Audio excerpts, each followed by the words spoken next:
በስመ አብ ወወልድ ወመንፈስ ቅዱስ አሐዱ አምላክ አሜን። እንኳን ለእግዝእትነ ማርያም በዓታ አቡነ ዜና ማርቆስ ጻድቅና ቅዱስ ፋኑኤል ዓመታዊ በዓል በሰላም አደረሳችሁ አደረሰን። በስመ አብ ወወልድ ወመንፈስ ቅዱስ አሐዱ አምላክ አሜን።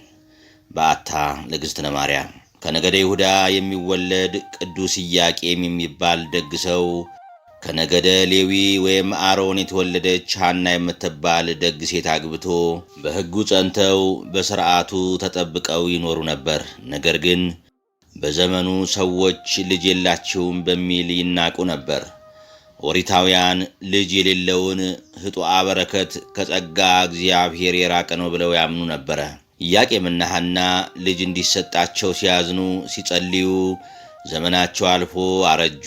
እነርሱ ግን የሚያመልኩት የአብርሃምና ሳራን አምላክ ነውና ተስፋ አልቆረጡም። የለመኑትን የማይነሳ ጌታ በስተርጅናቸው ድንቅ ነገርን አደረገላቸው። አንድ ቀን ርግቦች ከጫጩቶቻቸው ጋር ሲጫወቱ የተመለከተች ቅድስት ሐና ፈጽማ አለቀሰች። እንስሳትና አራዊትን እጽዋትን ሳይቀር በተፈጥሯቸው እንዲያፈሩ የምታደርግ አምላክ ምነው ሐናን ድንጋይ አድርገህ ፈጥረሃታልን ብላ አዘነች። ይህን የተመለከተ ቅዱስ ኢያቄም ወደ ተራራ ወጥቶ ሱባኤ ያዘ። ለ40 ቀናትም ሲጸልይና ሲማለል ቆየ። በ40ኛው ቀን ሁለቱም ሕልምን ያልማሉ። እርሱ ነጭ ርግብ ሰማያትን ሰንጥቃ ወርዳ በሐና ቀኝ ጆሮ ገብታ በማኅፀኗ ስትደርስ አየ። እርሷ ደግሞ የኢያቄም በትር አብቦ አፍርቶ ጣፋጭ ፍሬውን ሰው ሁሉ ሲመገበው ታያለች። ቅዱስ ኢያቄም ከሱባኤ እንደተመለሰ ያዩትን ተጨዋውተው ፈቃደ እግዚአብሔር ይሁን አሉ። ለ7 ቀናትም በጋራ እግዚአብሔርን ሲለምኑ ሰነበቱ። በ7ኛው ቀን ማለትም ነሐሴ 7 መልአከ ብሥራት ቅዱስ ገብርኤል ክንፉን እያማታ ወደ እነርሱ ወረደ። ዓለም የሚድንባት የፍጥረት ሁሉ መመኪያ የሆነች ልጅ ትወልዳላችሁ ብሏቸው ተሰወራቸው። እነርሱም ደስ ብሏቸው እግዚአብሔርን አመሰገኑ። እንደ ሥርዓቱም አብረው አድረው እመብርሃን ተጸነሰች። ድንግል ሆይ ኀጢአት ባለበት ሥጋዊ ፍትወት የተጸነሽ አይደለም እንዳለ ሊቁ ቅዳሴ ማርያም። ድንግል ሆይ መጸነስሽ ያለ በደል ያለ ጥፋት ነው። የተወለድሽበት ማኅፀንም ቅዱስ ነው። መጽሐፈ ሰዓታት ትንቢተ ኢሳይያስ ምዕራፍ 1 ቁጥር 9። ኢያቄምና ሐና ሰማይን ወለዱልን። ሰማያቸው ደግሞ ፀሐይን አወጣችልን፣ ወለደች፣ አስገኘችልን። የዓለማችን ወላጆች ነቢያት፣ ሐዋርያት፣ ጻድቃን፣ ሰማዕታትን ወልደው ከብረዋል፣ ተመስግነዋል። ኢያቄምና ሐና ግን ፍጥረት ሁሉ በአንድነት ቢሰበሰብ በእግሯ የረገጠችውን ትቢያ እንኳ መሆን የማይችል የሰማይና የምድር ንግሥት የእግዚአብሔርን እናት እመቤታችን ማርያምን ወለዱልን። ኢያቄም ወሐና ለእግዚአብሔር የሥጋዌ አያቶቹም ተባሉ። ቅዱሳኑ እስኪያረጁ ድረስ በመካንነት አዝነው ጸልየዋል። ንጽሕናቸውና ደግነታቸው ተመስክሮላቸው ድንግል ማርያምን አግኝተዋል። እመቤታችን ነሐሴ 7 ቀን ተጸንሳ ግንቦት 1 ቀን ትወልዳለች። ከአዳም ስህተት በኋላ ያለ ጥንተ አብሶ የተወለደች የመጀመሪያዋ ሰው ድንግል ማርያም ሆናለች። ትንቢተ ኢሳይያስ ምዕራፍ 1 ቁጥር 9። የእመቤታችን የዘር ሐረግ አዳም፣ ኖህ፣ አብርሃም፣ ይስሐቅ፣ ያዕቆብ በእናቷ ሌዊ፣ ቀዓት፣ እንበረም፣ አሮን፣ ቴክታና በጥሪቃ፣ ሄኤሜን፣ ደርዴን፣ ቶና፣ ሲካር፣ ሄርሜላና ማጣት ሐና። በአባቷ በኩል ይሁዳ፣ ፋሬስ፣ ሰልሞን፣ ቦዔዝ፣ እሴይ፣ ዳዊት፣ ሶሎሞን፣ ሕዝቅያስ፣ ዘሩባቤል፣ አልዓዛር፣ ቅስራ፣ ኢያቄም ይሆናል። ለጨለማው ዓለም የብርሃን መቅረዝ ሆና ትጠቅመን ዘንድ አንድም ትንቢቱና ምሳሌው ይፈጸም ዘንድ እመቤታችን ቅድስት ድንግል ማርያም በሊባኖስ ተራራ ከ2000 ዓመታት በኋላ ትወልዳለች። ቅዱሳን ኢያቄም ወሐና ድንግል እመብርሃንን ከወለዱ በኋላ ለ3 ዓመታት እግዚአብሔርን ሲያመሰግኑ ነዳያንንም ሲጠግኑ ኖሩ። በእነዚህ ዓመታትም ቅድስት ሐና ድንግል ማርያምን ከእቅፏ አውርዳት አታውቅም። ቅዱሳን መላእክትም ዘወትር እየመጡ ያጫውቷት ይንከባከቧትም ነበር።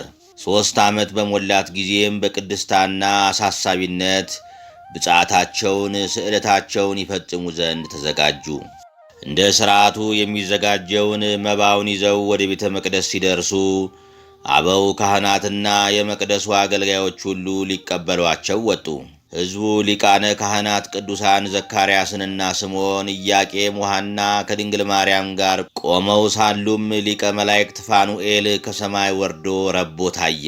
ከቅዱስ ዘካርያስ ጀምሮ ሁሉም ሰው ኅብስትና ጽዋውን ለመቀበል ቀረበ። ግን መልአኩ ራቀ። ድንግል ማርያም በቀረበች ጊዜ ግን ከመሬት አፈፍ አድርጎ አንስቶ ክንፉን ጋርዶ ሰማያዊውን ማዕድ መገባት። በዚህ ደስ የተሰኙ ካህናትና ሕዝቡ እየዘመሩ በታኅሳስ 3 ቀን ወደ ቤተ መቅደስ አስገብተዋታል። አማናይት መቅደሰ መለኮት ድንግል ማርያም ወደ ኦሪቱ ቤተ መቅደስ በገባችበት ዕለት ጸሎታችን እንድትሰማን የእግዚአብሔር አምላካችን ፈቃዱ ይሁን፣ አሜን። ድርሳነ ፋኑኤል ዘወርሃ ታኅሳስ።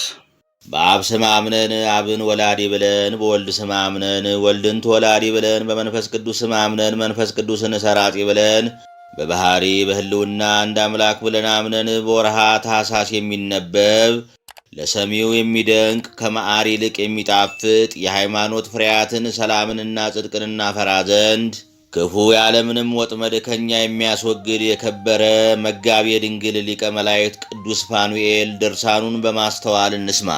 የሊቀ መላእክት ቅዱስ ፋኑኤል ጸሎቱና በረከቱ ከሁላችን ሕዝበ ክርስቲያን ጋር ይሁን ለዘላለሙ አሜን። ውሉደ ክርስቲያን ሆይ ሐዋርያው ቅዱስ ጳውሎስ በመልእክቱ ሃይማኖትስ መሠረት ናት፣ ሌሎቹ ግን ግድግዳና ጠፈር ናቸው እንዳለ መልካም የጽድቅ መሠረት የሆነች ሃይማኖታችሁን ታስተውሏት ዘንድ ከመጋቤ ድንግል ሊቀ መላእክት ቅዱስ ፋኑኤል ድርሳን የተገኘውን በጎ ምክርን የእውነትንም ቃል ስሙ። ሰማይንና ምድርን በውስጣቸውም ያለውን ሁሉ የፈጠረ አምላካችሁ እግዚአብሔር የፍጥረቱ መጋቢ አድርጎ በሾመው ሊቀ መላእክት መጋቤ ድንግል ቅዱስ ፋኑኤል እጅ የገለጠውን ታዩ ዘንድ ለግብረ ሕንፃ እንደተቀረጸች እንጨት ጸንታችሁ ቁሙ። በመጋቤ ድንግል ሊቀ መላእክት ቅዱስ ፋኑኤል አማላጅነት ወደ ዕረፍተ መንግሥተ ሰማያት ትገቡ ዘንድ ሁልጊዜ ብርሃናትን ፈጣሪ በእግዚአብሔር ትእዛዝ ችላ እንዳትሉ አስተውሉ። ይህችውም ከፍቅርና አንድነት ሁሉ ጋር በፍጹም ተድላ ህልፈትም የሌለባትና የዘላለም ሕይወት የሚገኝባት እንጂ ድካም፣ የልብ ሐዘን፣ ትካዜ፣ መከራ፣ ጭንቅ፣ ጥፋት፣ ችግር፣ መቃናት፣ መጣላት፣ መቀየም፣ ሕማምና ሞት የሌለባት ስፍራ ናት። ከዚህች የተድላ ደስታ ስፍራም እጅግ ብዙዎች እንደሆኑ የምናውቃቸው ቁጥራቸውንም በየማይረጋቸው እንረዳ ዘንድ የማይቻለን የሚያገለግሉት መላእክት እንደ ትእዛዙ እየተላኩ እግዚአብሔርን ያገለግሉታል።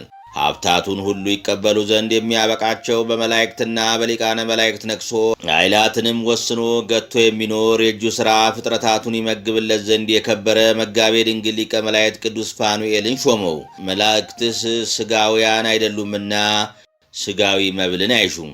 ስለዚህም ወላዲት አምላክ እመቤታችን ቅድስት ድንግል ማርያም ምግቧ ከሰማያ ሰማያት የተገኘ ሰማያዊ ኅብስት የምትጠጣውም ከሰማያ ሰማያት የተቀዳ ሰማያዊ መጠጥ ይሆን ዘንድ በመላእክት ጌታ እግዚአብሔር ታዞ ሊቀ መላእክት ቅዱስ ፋኑኤል ወደ እርሷ መጣ። እመቤታችን ድንግል ማርያም ሰውን ከሚወድ እግዚአብሔር ለአባቷና ለእናቷ የተሰጠች የዓለም ሁሉ ምክንያተ ድኅነት ናት። የሊቀ መላእክት ቅዱስ ፋኑኤል ሠራዊት የሆኑ ነገደ መላእክት ለቃሉ የሚታዘዙለት ልጇ ወዳጇ የዓለም መድኃኒት ክርስቶስ ከባሕሪ አባቱ አብ ከባሕሪ ሕይወቱ መንፈስ ቅዱስ ሳይለይ ከሰማያት ወርዶ 9 ወር ከ5 ቀንም በማኅፀኗ አድሮ ሊዋሃደው የፈጠረውን ፍጹም ሥጋንም ከእርሷ ይነሳ ዘንድ ወዷልና። የእመቤታችን ቅድስት ድንግል ማርያም አባትና እናቷ ሁለቱም እግዚአብሔርን የሚፈሩ ቅዱሳን ናቸው። የአባቷ ስም ኢያቄም የእናቷ ስም ሐና ይባላል። ይህቺ ደግና ቅድስት ሐናንም በዘመድ ለከበረ ጻድቅ ኢያቄም አጋቧት። ቅድስት ሐናም እርሷና ባሏ ቅዱስ ኢያቄም ልጅ ስላላገኙ እጅግ እያዘነች በቤተ እግዚአብሔር ውስጥ ከነበሩ ሴቶች ተለይታ ርቃ ትኖር ነበር። በአንዲት ዕለትም ሊደጋግ ቅዱሳን ኢያቄምና ሐና ርግቦች ከልጆቻቸው ጋር ሲጫወቱ አይተው እነርሱ ልጅ ስለሌላቸው ፈጽሞ አዘኑ፣ ተከዙ። አቤቱ ርግቦች በባሕርያቸው እንዲራቡ የምታደርግ የአባቶቻችን አምላክ እግዚአብሔር ሆይ ጸሎታችንን ስማን፣ የእንባችንንም መፍሰስ ተመልከት። የተባረከ ልጅ ትሰጠን ዘንድ ችላ አትበለን። ወንድ ልጅንም ቢሆን ሴት ልጅንም ቢሆን ብናገኝ ለቤተ እግዚአብሔር ብፅዓት አድርገን እንሰጣለን ብለው ይጸልዩ ጀመር። ከካህን አብያ ወገን የሚሆን የአብያ ወገኖች የሚሰሩትን የክህነት ሥራ የሚሠራ ሚስቱም ከካህኑ አሮን ወገን የሆነች ሊቀ ካህናት ነቢይ ዘካርያስ አምላከ እስራኤል እግዚአብሔር ጸሎታችሁን ይስማችሁ፣ ስዕለታችሁን ይቀበላችሁ፣ ፀሐይ ልቦናችሁን ይፈጽምላችሁ ብሎ ባረካቸው። በዚህች ወር ሐምሌ 30 ቀንም ራእይ አይተው እርሱ ቅዱስ ኢያቄም ለሚስቱ ቅድስት ሐና ጻዕዳ ርግብ 7ቱን ሰማያት ሰንጥቃ መታ በራስሽ ገብታ በማኅፀንሽ ስታድር አየው ብሎ ነገራት። እርሷ ቅድስት ሐናም ጸምር ሲያስታጥቁ መቋሚያ ፍርታ ፍጥረት ሁሉ ሲመገቧት አየው ብላ ነገረችው። እግዚአብሔርም በጾምና በጸሎት የተወሰነ በቅድስናቸው የቀረበ ምህላቸውን አይቶ የምትሰጠንን በጎ ልጅ ለቤተ አገልጋይ አድርገን እንሰጣለን ብለው በፍጹም ቃል ወደ እርሱ የተሳሉትን የሁለቱን ቅዱሳን ኢያቄምና ሐና የስዕለታቸውን ልመና ሰማ። እመቤታችን ቅድስት ድንግል ማርያም በፈቃደ አምላክ በብስራተ መልአክ ቅዱስ ገብርኤል እሁድ ነሐሴ 7 ቀን ተጸነሰች። በወርሃ ግንቦት 1 ቀንም ተወለደች። በቅዱሳን እናቷ ቅድስት ሐናና አባቷ ቅዱስ ኢያቄም ቤት 3 ዓመት ኖረች። ከዚህ በኋላ ሁለቱ ቅዱሳን አባትና እናቷ ኢያቄምና ሐና ከሴቶች ሁሉ ተለይታ የከበረች የደናግል መመኪያ ንጽሕት ክብርት የሆነች ልጃቸው እመቤታችን ቅድስት ድንግል ማርያምን ወደ ቤተ መቅደስ ያስገቧት ዘንድ በወርሃ ታኅሳስ 3 ቀን ወሰዷት። ይህች ልጃቸው እመቤታችን የስዕለት ልጅ ናትና ካህኑ ዘካርያስም ሕዝቡን ሰብስቦ በጉባኤ ሲያስተምራቸው አገኙት። በእስራኤል አምላክ እግዚአብሔር የተሳልነውን አንተም አስቀድመ ታውቃለህና በስዕለት ያገኘናት ይህች ልጃችን እነኋት ተቀበለን አሉት። መጽሐፍ ከፀሐይ 7 እጅ ታበሪያለሽ፣ ከንጋት ኮከብም መውጣት ይልቅ ትደምቂያለሽ እንዳለ ካህኑ ዘካርያስና ካህኑ ስምዖን የቤተ መቅደሱም አገልጋዮች ሁሉ ከመብረቅ ይልቅ 7 እጅ ከምታስደንቅ ከፀሐይም ብርሃን ይልቅ 7 እጅ ከምታበራ ከዚህች ብላቴና ድንግል ፊት የተነሳ ተደንቀው ምን እንላለን? ይችን የከበረች ብላቴና ምን እንመግባት ዘንድ ይቻለናል እያሉ ተጨነቁ። ያን ጊዜም የከበረ ኃያልና ገናና መጋቤ ድንግል ሊቀ መላእክት ቅዱስ ፋኑኤል ህብስት ሰማያዊ ጽዋ ሰማይ ይዞ ረቦ ተገለጸላቸው። ሊቀ ካህናት ዘካርያስም ለእኔ የመጣ ነው ብሎ ይቀበል ዘንድ ፈጥኖ ተነሳ፣ ወደ ላይ ሰቀቀበት። ዳግመኛም ተከታዩ ካህን ስምዖን ለመቀበል ተነሳ፣ ወደ ላይ ሰቀቀበት። ያን ጊዜም የእግዚአብሔር ጥበቡ ጥልቅና የማይመረመር ነውና ምናልባት ለዚህች ብላቴና የመጣ ሀብት እንደሆነ እስኪኒ ብለው አሰቡ። እናቷ ቅድስት ሐናን ይህችን ንጽሕት ብላቴና ልጇን ብቻዋን ታቀርባት ዘንድ ነገሯት። የከበረና የተወደደ ታላቁ ሊቀ መላእክት መጋቤ ድንግል ቅዱስ ፋኑኤልም ፈጥኖ ወርዶ አንዱን ክንፉን አንጽፎ አንዱን ክንፉን ጋርዶ ብላቴናይቱ እመቤታችንን ሰው ቁመት ልክ ከምድር ከፍ አድርጎ ከያዘው ህብስት ሰማያዊ መግቧት ጽዋ ሰማያ ጠጥቷት ወደ ላከው አምላኩ እግዚአብሔር ዘንድ አረገ። እመቤታችን ቅድስት ድንግል ማርያምም ምግቧን ህብስተ መና የምትጠጣውን የቅድስና መጠጥንም ከአምላኳ ልዑል እግዚአብሔር ዘንድ ከታዘዘ ሊቀ መላእክት ቅዱስ ፋኑኤል እጅ እየተቀበለች በቤተ መቅደስ ኖረች። እኛም በከበረ ገናናው ሊቀ መላእክት መጋቤ ድንግል ቅዱስ ፋኑኤል አማላጅነት በሁለት ወገን ድንግል ከምትሆን አምላክን ከወለደች እመቤታችን ቅድስት ድንግል ማርያም ሀብተ በረከቷንና ረድኤቷን እናገኝ ዘንድ ተግተንና ታምነን እንጸልይ። ተራሮችና ኮረብታዎች ሳይፈጠሩ ምድርም ሳትዘረጋ ሰማይም ሳይፈጠር ፍጥረት ሁሉ ሳይገለጽ አስቀድሞ የነበረና ያለ የሚኖርም አምላካችን ወልደ እግዚአብሔር ኢየሱስ ክርስቶስ ከአብርሃምና ይስሐቅ ከያዕቆብም ዘር ከተገኘች እመቤታችን ቅድስት ድንግል ማርያም በድንቅ ኪነ ጥበቡ ማኅተመ ድንግልናዋን ሳይከፍት መወለዱን እኛንም ከጨለማ ወደ ብርሃን አሻግሮ ከሞት ሊያድነን ወደዚህ ዓለም ይመጣ ዘንድ እንዳለው ነቢዩ ቅዱስ ዳዊት አስቀድሞ እንደተናገረው ይህችን ንጽሕት ብላቴና ማደሪያው አድርጎ እንደመረጣት እናምናለን። የነገደ መላእክት አጋዕዝትና ኪሩቤል ሱራፌል ኃይላት አርባብና መናብርት ሥልጣናትና መሳፍንት መኳንንትና ሊቃናት ረባዋትና ድርገታትም ፈጣሪያቸው እርሱ ወልድ ፍጹም የባሕርይ አምላክ ነው። አብም አምላክ ነው፣ መንፈስ ቅዱስም አምላክ ነው። ነገር ግን አንድ አምላክ ይባላል እንጂ ሦስት አማልክት አይባልም። አብና ወልድ መንፈስ ቅዱስም አንድም ሦስትም ናቸው። እኛ ግን የሃይማኖት ልብስን ለብሰን መለኮት የተዋሃደውን ቁርባንን እየተቀበልን የሥላሴን አንድነት ሦስትነት አምነን ለጌትነቱ እንሰግዳለን። ሥጋችንና ነፍሳችን በንስሐ ቀድሶ በሰጠን ሀብተ ልጅነት ከእኛ ጋር ይኖር ዘንድ ስለበላነው ቅዱስ ሥጋው ስለጠጣነው ክቡር ደሙ ብሎ ወልደ እግዚአብሔር ኢየሱስ ክርስቶስ በደብረ ጽዮን የመንግሥቱ ወራሾች ያድርገን። የሰዳዴ አጋንንት ሊቀ መላእክት መጋቤ ድንግል ቅዱስ ፋኑኤል ጸሎቱና በረከቱ ሀብተ ጸጋውም ከሁላችን ሕዝበ ክርስቲያን ጋር ይሁን ለዘላለሙ አሜን። ተአምረ ፋኑኤል ዘወርሃ ታኅሳስ። ተአምረ ፋኑኤል ዘወርሃ ታኅሳስ ጸሎቱና በረከቱ ለዘላለሙ ከሁላችን ጋር ይሁንና ኃይለ ረድኤታቸው ከበዛ የርኅራኄያቸው ይቅርታም ከተትረፈረፈ አጋዕዝተ ዓለም አብና ወልድ መንፈስ ቅዱስ ዘንድ ለፍጥረት ሁሉ ምሕረትን የሚለምን የከበረ መጋቤ ድንግል ታላቁ ሊቀ መላእክት ቅዱስ ፋኑኤል ያደረገው ተአምር ይህ ነው። በሰው ሁሉ ዘንድ ቅንነቱ የታወቀ ካህን ዝብርንት በተባለ በአንድ ሀገር ውስጥ ይኖር ነበረ። የሊቀ መላእክት ቅዱስ ሩፋኤልንም ዝክር በየወሩ 3 ቀን ይልቁንም በተባረከ ወርሃ ታኅሳስ 3 ቀን አብዝቶ ይዘክራል። ቅድስት ወንጌል በደቀ መዝሙሬ ስም ቀዝቃዛ ውሃን ያጠጣ ዋጋውንም አያጣም እንዳለች በዚህ መልካም ሥራም በሊቀ መላእክት ቅዱስ ፋኑኤል ስም ነዳያንን እየመገበ ብዙ ዓመታትን ኖረ። ከብዙ ዓመታት በኋላም ፍሪዳውን አርዶ አወራርዶ ወይን ጠጅም አዘጋጅቶ ይዘክረው የነበረ የሊቀ መላእክት ቅዱስ ፋኑኤል የታላቁ ወርሃ ታኅሳስ ዝክረ በዓል በደረሰ ጊዜ ምንም ገንዘብ እህልም ቢሆን አልነበረውምና እጅግ ተጨነቀ። ያስለመደው ዝክር እንዳይታጎልበትም የሚያደርገው አጣ። በልቡም እንግዲህ የቅዱስ ፋኑኤልን በዓል በጽሩይ ውሃና በትንሽ የባቄላ ጥሬም ቢሆን እዘክራለሁ እንጂ ምን አደርጋለሁ ሲል አሰበ። በሰማያዊት ምግብና ላይ የተሾመ መጋቤ ድንግል ቅዱስ ፋኑኤል ስማቸው የከበረ ቅዱሳን ኢያቄምና ሐና ወደ ወለዷት የሁላችን መመኪያችን ወደ ሆነች እመቤታችን ቅድስት ድንግል ማርያም ዘንድ ኅብስተ ሕይወት ጽዋ በረከት ይዞ በወረደበት የመጋቤ ድንግል ሊቀ መላእክት ቅዱስ ፋኑኤል ታላቋ የከበረች ወርሃ ታኅሳስ ክብረ በዓሉ ዕለትም የአገሩ ሰዎች ከቅርብም ከሩቅም አውራጃዎች ሁሉ ተሰበሰቡ። ነዳያንና ምስኪናንም ሁሉ እንደ ልማዳቸው በሊቀ መላእክት መጋቤ ድንግል ቅዱስ ፋኑኤል አማላጅነትም የእግዚአብሔርን ስም እየጠሩ ተዘክረው በልተው ሲጠግቡ ጠጥተው ሊረኩ ወደዚህ ካህን ቤት መጡ። ያን ጊዜም ይህ ካህን ተነስቶ ወንድሞቼና እህቶቼ ሆይ ዘንድሮ የድርቅ ዘመን እንደሆነ ታውቃላችሁ።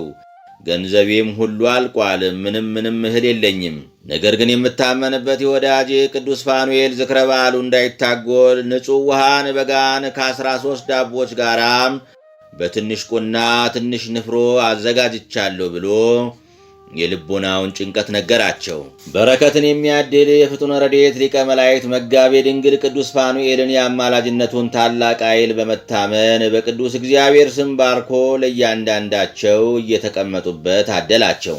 ይህ ካህን በሕያው እግዚአብሔር ስም ባርኮ የሰጣቸውም ከመጋቤ ድንግል ሊቀ መላእክት ቅዱስ ፋኑኤል አማላጅነት የተነሳ በያፋቸው ውሃው እንደ ጥዑም ወይን ጠጅ፣ ንፍሮም እንደ ጮማ ሥጋ፣ የዳቦም ቂጣ በቅባ ዘይት እንደተቀባ ለስላሳ የዕለት እንጀራ የበረከት ምግብ ሆነላቸው።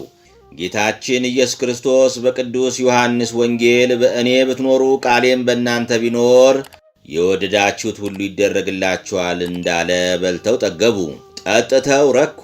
የወዳጃችን የመጋቤ ድንግል ሊቀ መላእክት ቅዱስ ፋኑኤል ጸሎቱና በረከቱ ከጥፋት ይጠብቀን፣ የእህል በረከት ከማጣት ይሰውረን፣ ወደ ንስሐ ይመልሰን ለዘላለሙ አሜን ወአሜን አሜን። በዛሬው ዕለት ከምናከብራቸው ቅዱሳን አባቶች መካከል ደግሞ አንዱ አቡነ ዜና ማርቆስ ጻድቅ ናቸው። አባ ዜና ማርቆስ በሀገራችን በተለይ በደቡብ ምድረ ጉራጌ ስመጥር ሐዋርያ ጻድቅ ናቸው። ምድረ ሸዋ ደግሞ እርሳቸውን ጨምሮ የብዙ ቅዱሳን መፍለቂያ ናትና ክብር ይገባታል።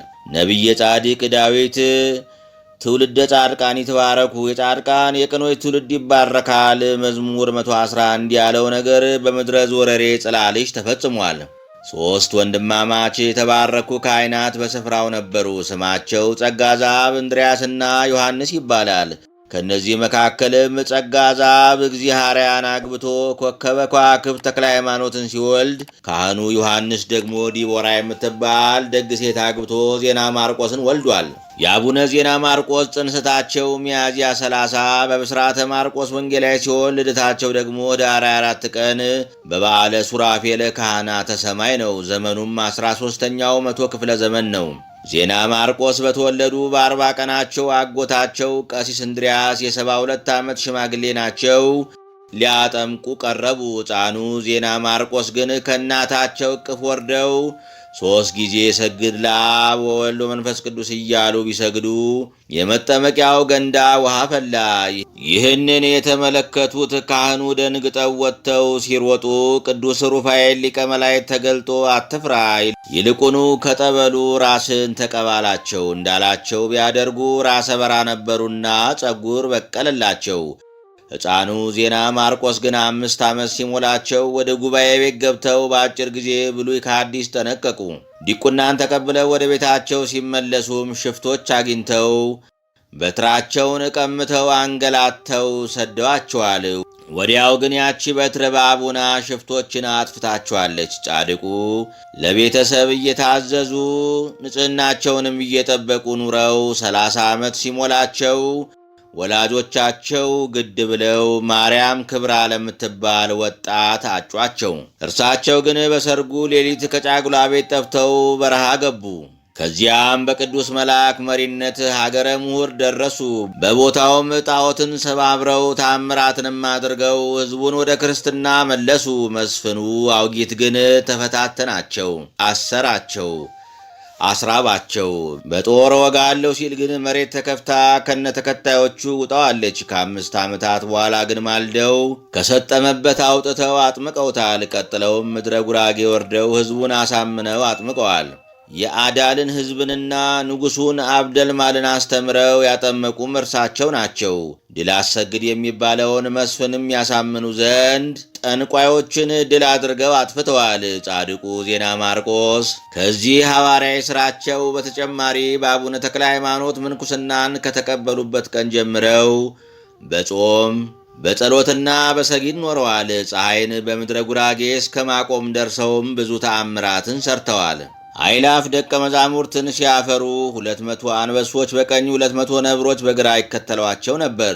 ደብረ ብስራትን ጨምሮም ገዳማትን አንጸዋል። በመጨረሻም የምህረት ቃል ኪዳንን ከፈጣሪ ዘንድ ተቀብለው ታኅሳስ 3 ቀን በ140 ዓመታቸው አርፈዋል። የጻድቁ በረከት አይለን፣ አሜን። ድንግል ሆይ አንገታቸውን እንደሚያረዝሙ እንደ ዕብራውያን ሴቶች ልጆች በዋዛ ያደግሽ አይደለሽም። በቅድስናና በንጽሕና በቤተ መቅደስ ኖርሽ እንጂ። ድንግል ሆይ ምድራዊ ኅብስትን የተመገብሽ አይደለም፣ ከሰማያ ሰማያት የበሰለ ሰማያዊ ኅብስትን እንጂ። ድንግል ሆይ ምድራዊ መጠጥን የጠጣሽ አይደለም፣ ከሰማያ ሰማያት የተቀዳ ሰማያዊ መጠጥን እንጂ። ቅዳሴ ማርያም። የእመቤታችን ድንግል ማርያም ጣዕሟ፣ ፍቅሯ፣ ጸጋዋና በረከቷ ይደርብን፣ አሜን።